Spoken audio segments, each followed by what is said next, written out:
बहुत बहुत धन्यवाद। निकला भैया। बहुत बहुत साधुवाद। आज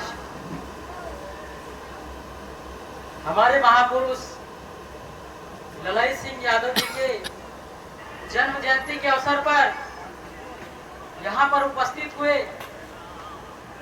सभी लोगों को मैं नमन करता हूँ, जय भीम के साथ अभिवादन करता हूँ।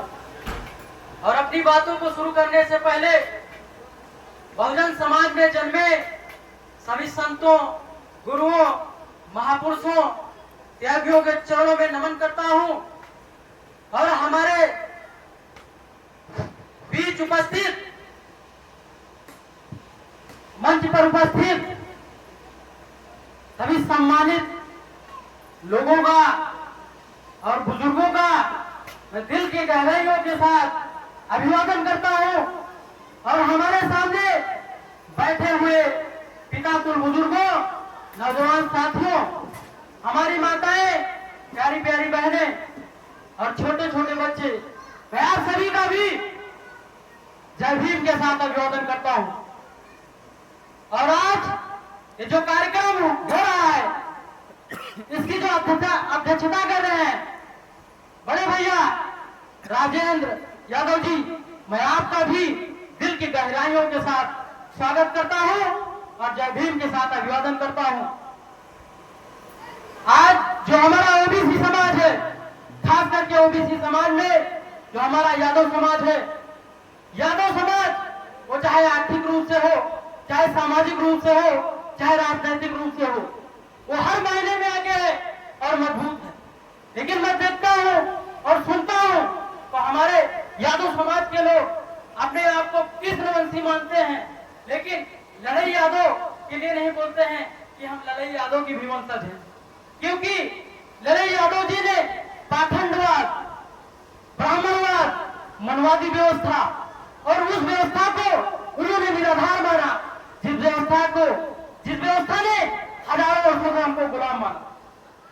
हमें किसी राम से दिक्कत नहीं है, हमें किसी कृष्ण से दिक्कत नहीं है, हमें किसी हिंदू देवी देवताओं से दिक्कत नहीं है, हमें सिर्फ उन व्यवस्थाओं से दिक्कत है जिस व्यवस्था ने हमें हजारों वर्षों से गुलाम बनाया। हम उस गुलामी की बेड़ियों को तोड़ना चाहते हैं जिस गुलामी की बेड़ियों ने हमें मानसिक रूप से गुलाम बनाया। हमें क्या चाहिए? हमें हमारे अधिकार चाहिए। अगर अधिकार नहीं मिलेगा तो बताइए, हम ना तो सामाजिक रूप से बराबर हो सकेंगे, न ही आर्थिक रूप से बराबर हो सकेंगे, न ही राजनीतिक रूप से बराबर हो सकेंगे।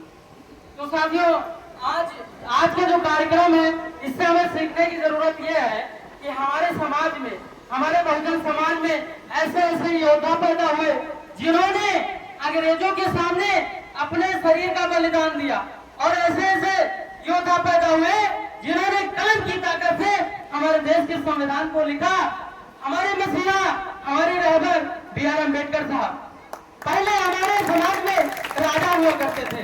जब राजा हुआ करते थे तो राजा का बेटा ही राजा होता था, लेकिन B.R. अम्बेडकर साहब ने कलम की ताकत से रानी के पेट को फाड़ दिया और उन्होंने देश के संविधान को लिख करके ये बता दिया कि अब हमारे देश में रानी के पेट से राजा नहीं पैदा होगा। अब देश के संविधान की ताकत की वजह से जो हमारे अधिकार है, अब कोई भी राजा बन सकता है, कोई भी विधायक बनेगा, कोई भी सांसद बनेगा, वो राजा ही होगा, लेकिन वो जनता का सेवक होता है। इस बात को भी समझने की जरूरत है। हमारे क्षेत्र का विधायक हो, हमारे देश का चाहे प्रधानमंत्री हो, चाहे प्रदेश का मुख्यमंत्री हो, चाहे जो हो, कोई भी नेता है तो हमारा सेवक है, वो हमारा नेता तो है, लेकिन नेता बनाया किसने है? हम ही लोगों ने तो बनाया है। हम नेताओं से डरते क्यों हैं? हम अपनी बात को जब नहीं कहेंगे उसके सामने तो कैसे समझेगा? तो समझने की जरूरत यह है कि अपने अधिकारों के लिए लड़िए। हमारे देश का जो संविधान है वो खतरे में है। खतरे में इसलिए है कि हमारे आरक्षण को भी ये लोग खत्म कर सकते हैं। आज सुप्रीम कोर्ट के CJI B.R. गवई साहब को मैं धन्यवाद देता हूं कि जिन्होंने सुप्रीम कोर्ट में जो बैठे, उस कुर्सी पर बैठे जिस कुर्सी से हमको न्याय मिलता है। और B.R. अम्बेडकर साहब का भी सपना था और हमारे बहुजन महापुरुषों का भी ये सपना था कि जिस कुर्सी पर सवर समाज के लोग बैठते हैं उस कुर्सी पर ओबीसी और एससी समाज के भी लोग बैठे।